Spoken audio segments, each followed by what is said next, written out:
I hope that you guys are doing amazing wherever you are in the world. My name is Shikha, and as you guys can tell, I've kind of changed up the setting a little bit, so I'm actually sitting on the ground while I'm talking to you because I just came back from a trip and my legs, my quads are just killing me.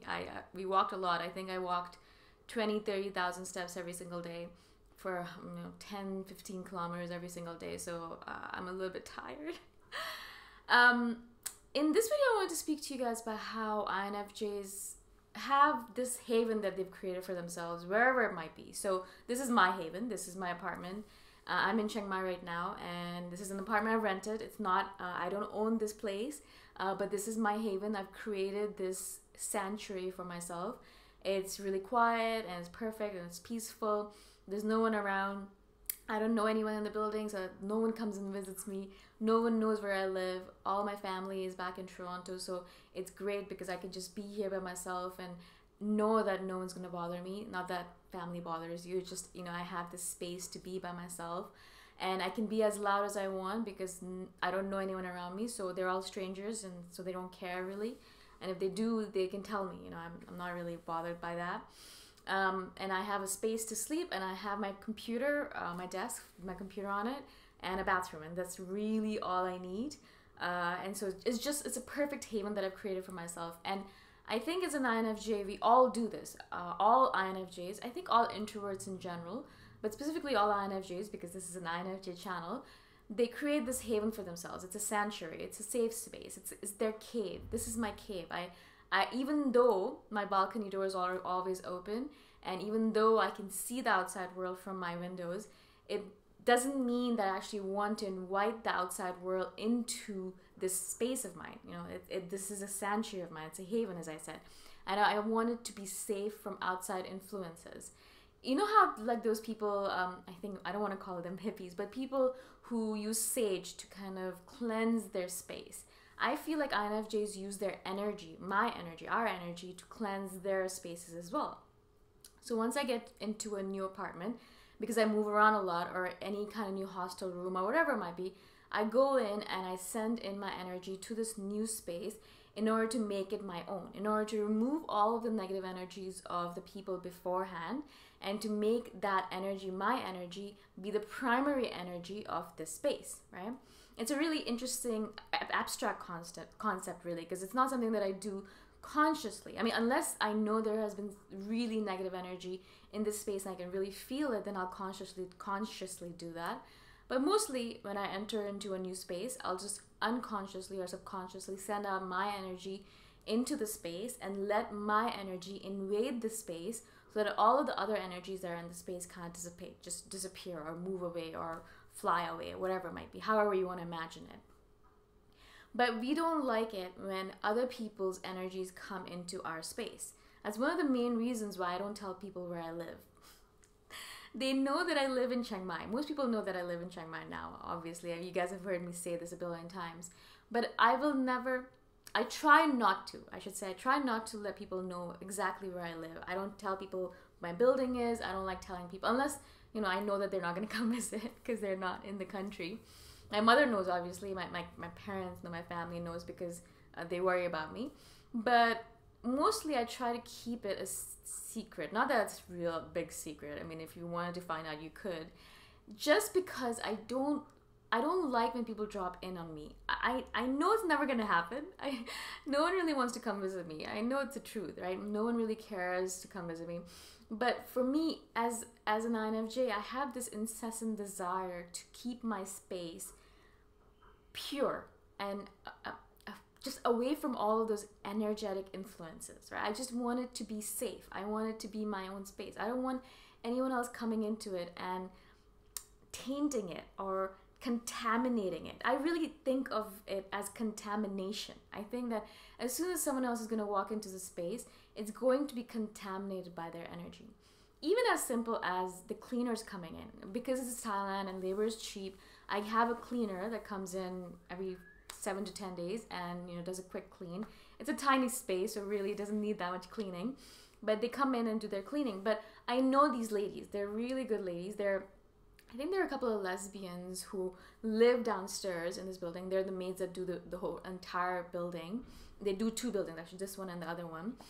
And they're owned both by this landlord, and the landlord's amazing, these ladies are amazing. And so when they come into my space to clean my space, I don't feel that sense of anxiety. I don't feel like they're gonna come in and dash all my energy to the ground and remove all the positivity and put negativity into the space, because they're good people. I can sense that from them. They're calm, they're good, they have fun with their lives, they're energetic, they're just good people in general. So I don't feel bad about them entering my space and then doing that. Even so, when they do come in and they clean my space, you know, as soon as I come back in after they've cleaned the space, I'll come back in and I'll again unconsciously send my energy, like tendrils of energy, my energy, out into the space. Now, this is a very small space. It's really easy for me to dominate this space with my energy, right? It's a tiny apartment. As you can see, this is it. This is really it. There's a little bit of space in front of me, but basically this is it. The bed, the fridge, and that's the door. That's actually the front door. So it doesn't take a lot out of me to kind of send my energy into the space and dominate the space as my own. It's my space, and I want my energy to be the dominant one, obviously. I want my energy to be the only one, really, in this space. I don't want anyone else's energy in here. Now, the walls are really thin in this space, so I can hear the people, you know, my neighbors back and forth. There's, I think, a couple that lives that way, and there's a single woman that lives that way. Mostly they're really good people. They're very quiet. I never hear them. But occasionally I'll hear them talking, and all of a sudden I'll feel this sense of tension in my body, because I realize that, you know, this space obviously is mine, but there are people around me, and their energies are probably parading into the space without them being aware of it and without me being aware of it. Now, luckily enough, I don't live next to someone who fights a lot. They're both really friendly, quiet, good people. The couple as well, you know, I've never heard them fight. They're really happy, and they seem to love each other a lot, which is nice. And I like having that loving energy around me. And so I don't feel tension within me when I'm surrounded by those people. But I did live in a space a long time ago. I used to live in an apartment where there was a couple who was living next to me. And they fought a lot. They fought all the time, actually. And in that space, I felt really unsafe. Not because I was afraid that they were going to do something to each other, which I was, but that wasn't the primary reason I was afraid. The primary reason was that I worked so hard to create such a positive energy within myself, right? I worked really hard to be positive and to be a source of light on this planet. But I felt like those people, that their negative energy was going to bring me down and taint me and contaminate me, basically. Contaminate my space and contaminate my energy. Now, it's really important for you guys to, you know, watch this video and kind of apply it into your own space. I'm sure you don't actually consciously do this. I don't consciously do this either. I mean, I never used to think about all this stuff. I only do now because I'm so obsessed with personalities and my own personality and my own ways of doing things. And for these videos as well, I'm obsessed with learning more about INFJs and how we live in the world. But I think it's really important for you guys to start paying attention to your own space and how are you cleansing your space. Not only do we have to cleanse our body when negative energy comes into our personal space. So, you know, you're walking around the world and someone comes into your life and they have really negative energy, and all of a sudden you feel your heart close up and you feel tension in your body, and you feel like cringing. You feel like you're tensing up. You're, you know, trying to protect yourself. The same thing that happens in your space. Now, I'm guessing a lot of you guys have roommates or are, you know, still young enough that you live with your parents or your family, or you're living at a university dorm or something like that. You know, you are surrounded by people, and it might be hard for you to really cleanse your space in a way where you can protect yourself and protect your energy from other people, because you live surrounded by people, right? I memean, it's the same thing for me when I'm traveling, when I'm in a hostel. It's very hard for me to protect my energy when I'm living or staying in an 18-bed dorm. You know, it's even if I'm only there for one night, there's no way I can really do it, right? Sometimes you just have to kind of go along with it and say, okay, I'm just going to go along with this. It's fine. If I have to deal with this for one night or 2 nights or a week, it's okay. But eventually, I implore you guys as an INFJ to find your safe haven, your safe space, whatever it might be. It could really just be like you create a corner in your house where that's your corner. No one is allowed to go in there. It might be a closet that you can close up. It might have curtains around it where this is your space and no one else is around to go in there. And you create that space for yourself as your safe haven. So you go in there every single time you need to de-stress, detox, or energize yourself in a way where you are trying to protect yourself from everything that's going on around you. If you're living with children, it might be a little bit harder. You know, if you're living with a family that's really big, it might be hard. If you're living with a lot of rambunctious siblings, then it might be hard. But it's always good to have that kind of space, even if it's a space like a park that you go to or things like that.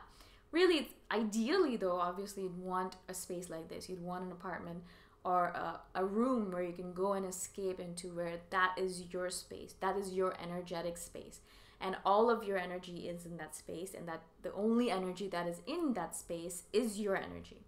Now that's the reason I wanted to do this video, is because, as I said, we're very careful about inviting other people into our space, not because we don't like people, partly because of that. Partly. Well, 90% of it is because we don't like people, but also we don't want our space, our safe haven, to be tainted or contaminated by people's energies. And it happens quicker than you can actually realize, interestingly enough. You think that it's, you know, you can invite someone in and they're only there for 2 hours. It's not a big deal, you know, it's fine. But really, because our space is so important to us, and because we're so empathic and so sensitive to energies in general, instantaneously we can tell if someone has visited our space. Now, in my building, this is I live in Thailand, so there's very little privacy here. And so everyone in my building, my landlord has my key, has a copy of my key, and the cleaners have a copy of my key. So I don't really have to be here for them to clean my space. I just tell them, you know, clean my space today, and I'll go off somewhere, and then when I come back, it's clean because they have a copy of my key. Now, sometimes I'll come back to my apartment, and they're very good about that. They won't necessarily come into my apartment without giving me a warning or without telling me that, you know, they're coming in, things like that. But sometimes I'll come in and I'll notice that some things have been moved around, and, you know, I'll get a message later saying that we have to come in to do this or fix that or whatever it might be. And it's really funny to me because I can obviously almost instantaneously tell that someone's been in my space. Not only because things have been moved around, but there's this sense that energy has been shifted. And because, as I said, we're really sensitive to energy, we can tell when someone new has entered our space. And we can tell when someone has come in and switched things around in our energetic space. It's one of the reasons it's really important that whenever you do come back into your energetic space, if it has been tainted, if it has been contaminated, then you do that cleanse. You know, you send your energy out as tendrils of energy into the space, and you make sure that it's only your energy that's in the space, not anyone else's energy, because that really will help you feel safe and secure in your space. And the more safe and secure you feel in your space, the more I feel the healthier we become, and the more we can learn about ourselves. And I feel like it's just a whole all-around good thing for an INFJ to feel safe and secure in their own space. Now, this video is already really long. I just love talking about energy, as you guys can tell. If you guys have any questions about this, let me know. I know this is a really interesting abstract topic to talk about, so please let me know what your thoughts are. How do you cleanse your space? If you have this kind of energy in your, or energetic sense in yourself as well, do you care about your energetic space? I'd love to hear from you guys. And I hope that I've made sense. Again, if you have any questions, message me anytime. All my contact information is in the description below, so you can message me. Either you can email me or Facebook or whatever it might be. Again, I shall see you guys in the next video. Bye for now.